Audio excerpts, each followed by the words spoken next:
उपयोग, ये नोट कर लेने हैं, इन्हें याद कर लेना है, ठीक है। ज़्यादा एक्सप्लेनेशन की इनकी ज़रूरत नहीं है तुम लोगों को, ठीक है। वही उपयोग है, वो नोट करके बस तुम लोगों को याद कर लेना है। पहला है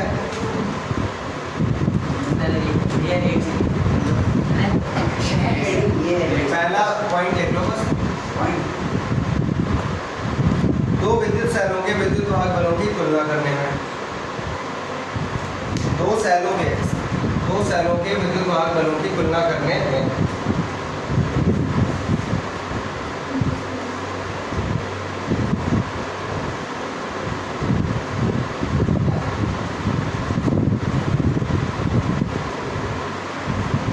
ठीक है, सेकेंड पॉइंट लिखो, किसी प्राथमिक सेल का, सेकेंड पॉइंट है किसी प्राथमिक सेल का आंतरिक प्रतिरोध ज्ञात करने में।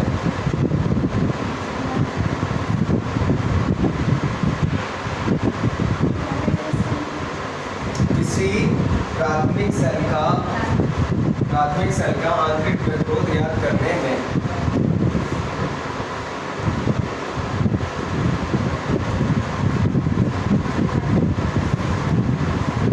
ठीक है, का आंतरिक प्रतिरोध ज्ञात करने में।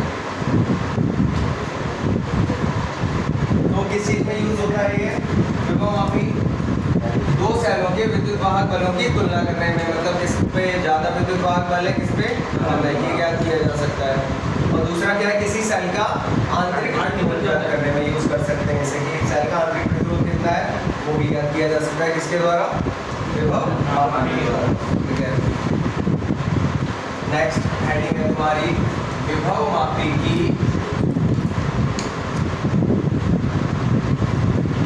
वोल्टमीटर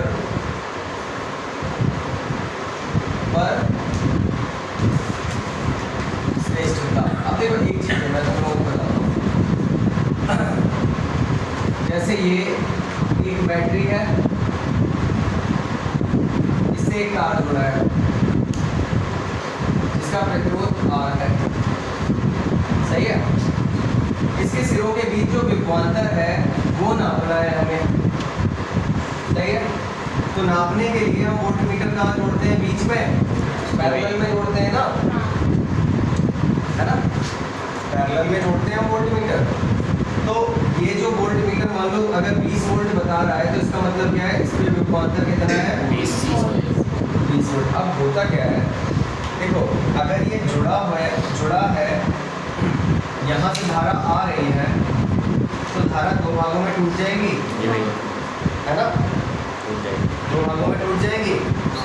इसका मतलब क्या, प्रतिरोध और V बराबर क्या होता है? IR।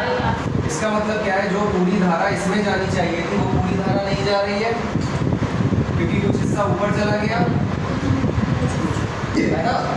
तो यहाँ जितनी धारा पहुँचनी चाहिए थी उतनी नहीं पहुँची, तो I गुणा R की वैल्यू भी कम हो जाएगी पहले से, जो रियल वैल्यू है उससे घट जाएगी ये जोड़ने के बाद, और घट जाएगी तो क्या, यानी कि ये कम विभवांतर बताएगा जितना होना चाहिए इसमें। V बराबर क्या होता है? IR। इसमें विभवांतर घट जाएगा ना जी भैया। तो यानी कि ये जो हमने वोल्टमीटर जोड़ा, इसकी वजह से इसका विभवांतर क्या हो गया? कम। समझ में आ रही है बात? कम हो गया, तो जितना इसमें रियल था उतना नहीं बता पाएगा ये। हमें नापना था कि इस पे, देखो हमने क्या मापा था, हमें क्या चाहिए था कि इस पे कितना विभवांतर है। अब मान लो इस पे था 25 वोल्ट, कितना था? 25। लेकिन हमने इसमें जब वोल्टमीटर जोड़ा इसे मापने के लिए, क्योंकि मापेंगे वोल्टमीटर से, तो इसका घट के कितना आया? 20 वोल्ट। वो क्यों आया? क्योंकि कुछ धारा ऊपर चली गई, तो बची हुई धारा इसमें जा पाई, I माइनस I डैश। तो बची हुई धारा से ही इसमें प्रतिरोध का गुणा होगा, तो विभवांतर निकलेगा ना, क्योंकि धारा से ही गुणा होती है ना, तो ही तो विभवांतर निकलता है, धारा से प्रतिरोध की गुणा होती है। तो इसका मतलब क्या है, किसकी वजह से खराब हुआ सब कुछ? वोल्टमीटर बीच में जोड़ने से खराब हुआ, है ना। अब देखो धारा क्या होती है, मैंने बताया धारा कौन सा रास्ता चुनती है, जिसमें प्रतिरोध ज्यादा हो या प्रतिरोध कम हो? जिसमें कम प्रतिरोध मिलेगा वो रास्ता चुनती है। ठीक है, वोल्ट मीटर का प्रतिरोध ज़्यादा, इसका मतलब कुछ ना कुछ धारा इसमें चली जाएगी। लेकिन जब वोल्ट मीटर से विभव मापी बनाया जाता है तो इसके श्रेणी क्रम में बहुत ऊंचा सा प्रतिरोध जोड़ दिया जाता है। ठीक है, तो दोनों का कुल मिला के प्रतिरोध कैसा हो जाएगा, बहुत ज़्यादा। तो इसमें ज़्यादा धारा जाएगी क्या, मोस्टली धारा इसी में चली जाएगी, है ना।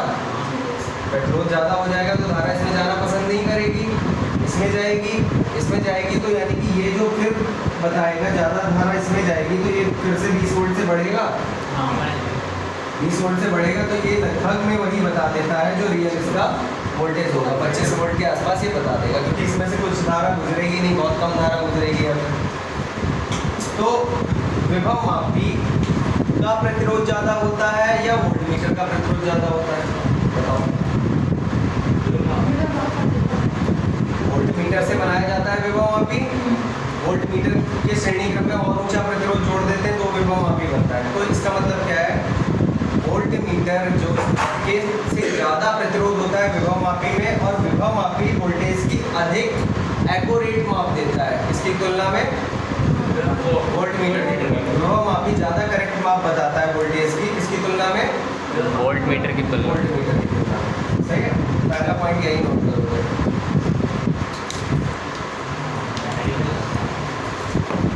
तो विभव मापी की वोल्ट मीटर पर विशिष्टता, इसमें फर्स्ट पॉइंट लिखेगा विभव मापी का प्रतिरोध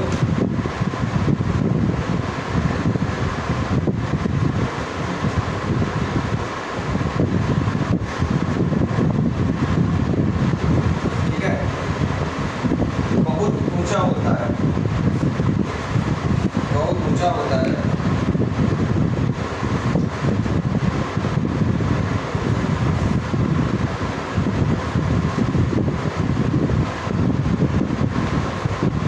ठीक है। अतः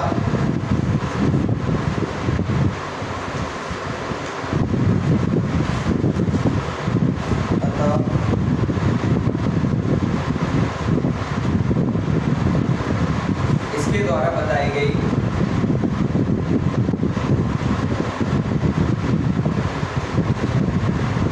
विभवांतर की माप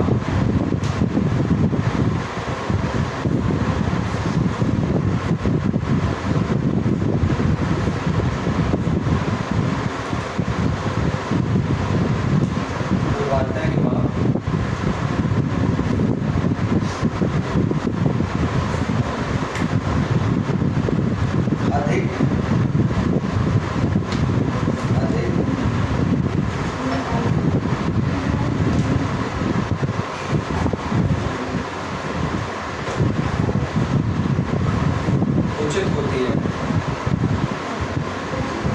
अधिक उचित होती है, अधिक उचित होती है।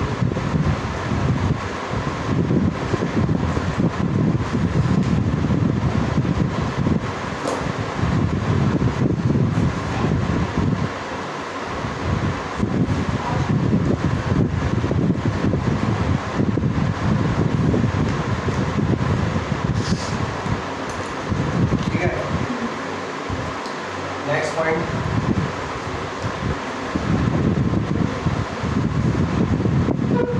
वोल्ट मीटर द्वारा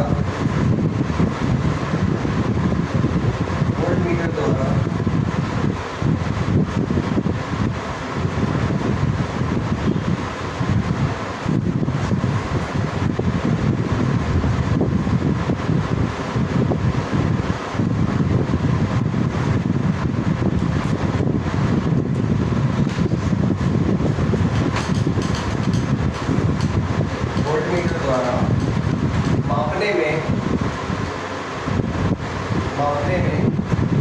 त्रुटि की संभावना रहती है, जबकि विभव मापी में त्रुटि की संभावना, वोल्ट मीटर द्वारा मापने में त्रुटि की संभावना, गलती की संभावना,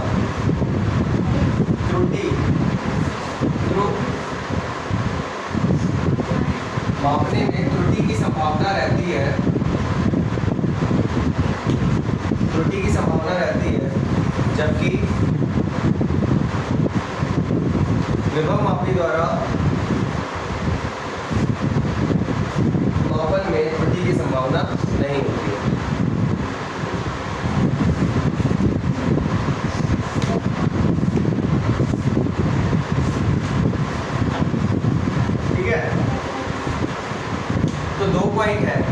पॉइंट क्या है कि विभव मापी की माप ज़्यादा एक्यूरेट होती है। क्यों? क्योंकि उसका प्रतिरोध बहुत ऊंचा होता है। दूसरा पॉइंट क्या है, त्रुटि की संभावना, जब मापते हैं विक्षेप देखा जाता है तो उसमें त्रुटि की संभावना वोल्टमीटर में ज़्यादा रहती है, विभव मापी में त्रुटि की संभावना नहीं रहती। ठीक है, ये 2 पॉइंट तुम्हें याद रखना। पूछे जाएंगे तो ऐसे ही लिखते हैं। ठीक है, अब न्यूमेरिकल देखेंगे इसके, ये कंप्लीट कर दो।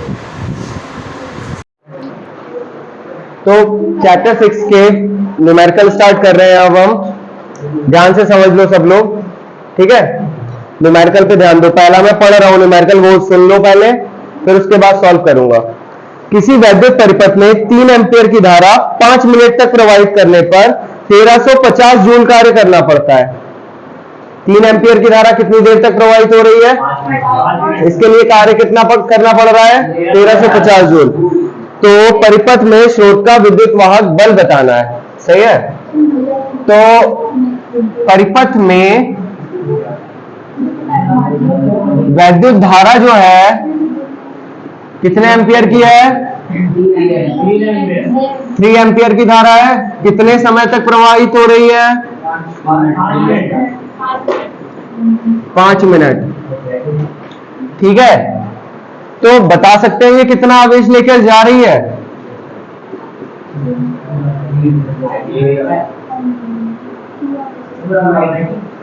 क्या होगा? Q बराबर IT। पहले इसे सेकंड में कन्वर्ट कर ले। 3 इंटू 5 इंटू 60 तो कितना हो जाएगा? 5 तिया 15, 15 छक्का 900 कूलम आवेश लेके जा रही है ये। ठीक है, और इसके लिए कार्य कितना करना पड़ रहा है? 1350 जूल। 1350 जूल कार्य करना पड़ रहा है। तो क्या बताया है? पूछा है स्रोत का विद्युत वाहक बल। तो विद्युत वाहक बल E बराबर क्या होता है? W upon Q। E बराबर होता है W अपॉन Q। तो W क्या है यहाँ पे? 1350 और Q कितना है? 900 हम निकाल चुके हैं। 0 से 0 कट गया, 9 एकम 9, 9 पंजे 45, 15 आ गया, 1 0 और काटोगे 1.5 हो जाएगा। तो E बराबर कितना आ गया हमारा? 1.5 वोल्ट। नोट कर लो, कर लो नोट। हाँ कोई बात नहीं। अब 4th क्वेश्चन देखेंगे इस चैप्टर का। 4th क्वेश्चन हम कुमार मित्तल बुक से सॉल्व कर रहे हैं इसे, है ना। कुमार मित्तल बुक से सॉल्व कर रहे हैं, चैप्टर 6 है। क्वेश्चन नंबर 4 देखेंगे। मैं बोल रहा हूं पहले। 12 वोल्ट विद्युत वाहक बल लगाने से 12 वोल्ट विद्युत वाहक बल वाले एक सेल का आंतरिक प्रतिरोध 5 गुणा 10 की घात -2 ओम है। ठीक है, एक सेल है कितने वोल्ट का? 12 वोल्ट का। इसका आंतरिक प्रतिरोध कितना है? स्मॉल आर से दिखाते हैं ना इसे। 5 गुणा 10 की घात -2 ओम, है ना। इतना है आंतरिक प्रतिरोध। अब क्या किया गया? यह एक अज्ञात प्रतिरोध के सिरों से जोड़ा जाता है। इसे जोड़ दिया किससे? एक ऐसे प्रतिरोध से जो ज्ञात नहीं है। अज्ञात मीन्स क्या हो गया? जो हमें ज्ञात नहीं है, यानी कि ये ज्ञात करना होगा।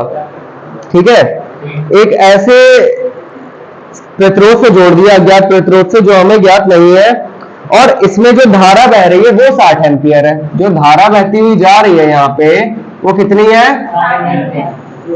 यानी कि इससे भी होके जाएगी, फिर यहां से प्रवेश करेगी ये धारा, ऐसे चली जाएगी। समझ गए? तो यहां जो चीजें दी गई हैं वो नोट कर ले पहले। सेल का विद्युत वाहक बल, सेल का विद्युत वाहक बल E बराबर कितना है हमारा? 12 वोल्ट। ठीक है, आंतरिक प्रतिरोध स्मॉल आर बराबर कितना है? 2 ओम। अज्ञात प्रतिरोध माना कितना है? पहले वैद्युत धारा लिख दो। वैद्युत धारा कितनी बह रही है? 60 एम्पियर। अज्ञात प्रतिरोध कितना मान लें हम? जो हमें ज्ञात करना है, माना कितना है? कैपिटल। मान लिया हमने कि अज्ञात प्रतिरोध कितना है? कैपिटल आर है। अब देखो, जो भी अज्ञात प्रतिरोध होगा उसके श्रेणी क्रम में ही तो जुड़ेगा ये प्रतिरोध, ये बताया है मैंने। सारे प्रतिरोध जोड़ देते हैं श्रेणी क्रम में, इसे भी जोड़ देते हैं, ठीक है। तो कुल प्रतिरोध क्या हो जाएगा? Capital R plus small R, ठीक है। तो ई बराबर तुम क्या लगा दोगे?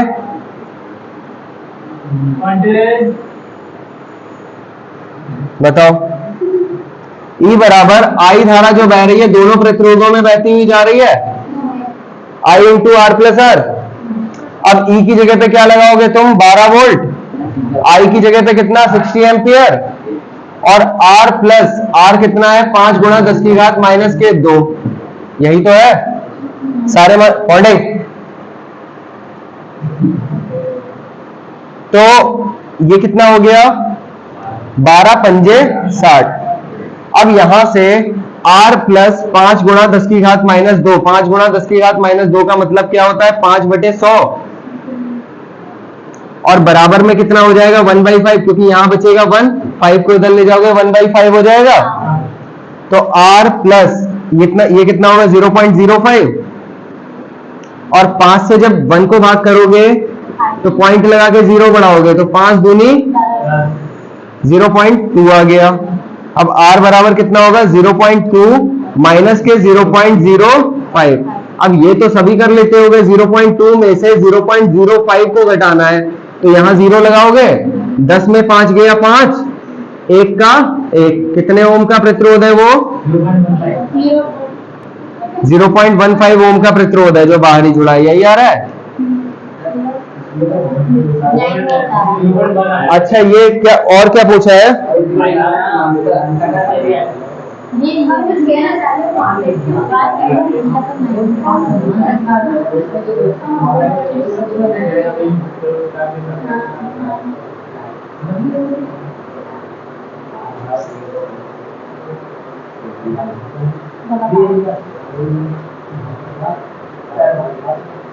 क्या पूछा है?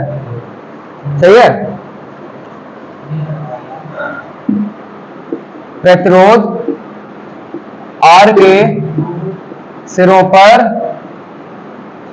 विभवांतर V बराबर क्या हो जाएगा? I into R। I कितना है? 60। और प्रतिरोध हम इसका निकाल चुके हैं कितना? 0.15। 15 0 0, 15 छक्का 90, 2 अंकों के बाद पॉइंट लग जाएगा। कितना आ जाएगा? 9.0 वोल्ट, ठीक है। प्रतिरोध नहीं पूछा था। हाँ, पहले प्रतिरोध निकाल लिया, फिर ये पूछा है, देखो सेल के सिरों के बीच विभवांतर पूछा है। सेल के सिरों के बीच विभवांतर का मतलब क्या है? इस प्रतिरोध के सिरों के बीच विभवांतर। और प्रतिरोध के सिरों के बीच विभवांतर क्या होगा? V बराबर I इंटू आर। तो धारा I पता है हमें 60 एम्पियर है और प्रतिरोध हम इसका निकाल चुके हैं 0.15 ओम। तो 0.15 से मल्टीप्लाई करेंगे 9 वोल्ट आ जाएगा। यही ये करना है। ये फर्स्ट पार्ट है, ये सेकंड पार्ट है, ये थर्ड पार्ट है। जब प्रतिरोध निकालोगे तभी तो विभवांतर निकाल पाओगे इस पे, है ना। चलो ठीक है, कंप्लीट कर दो इसे।